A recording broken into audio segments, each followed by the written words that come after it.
हा जय किसान digital auto switch आहे. ह्यामध्ये 2 फेजमध्ये सेटिंग केलेलं आहे याचं. तरी तिकडं हा टच कॉन्टॅक्टर आहे टच कॅपॅसिटरसाठी आणि हे रन कॉन्टॅक्टर आहे. तर ह्यामध्ये रिलेसुद्धा काढून टाकलेले आहेत वरचे. आणि रिले म्हणून हा डिजिटलमध्ये सगळं रिले म्हणून सेटिंग लावता येते ओव्हरलोडचं ड्रायरनचं, त्यामुळे रिलेची पण आवश्यकता काही नाही आहे याला. हा 5 HP जोडलेला आहे. 5 HP ओपन व्हीलला 2 फेज केलेला आहे.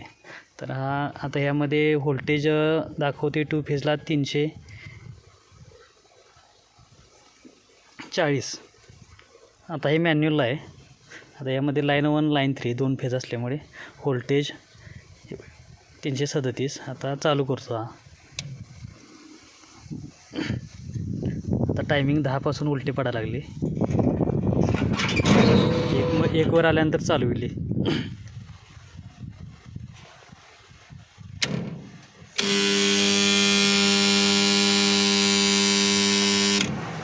आता हे टच कॉन्टॅक्टरनुसार टच करून कॉन्टॅक्टर सोडला.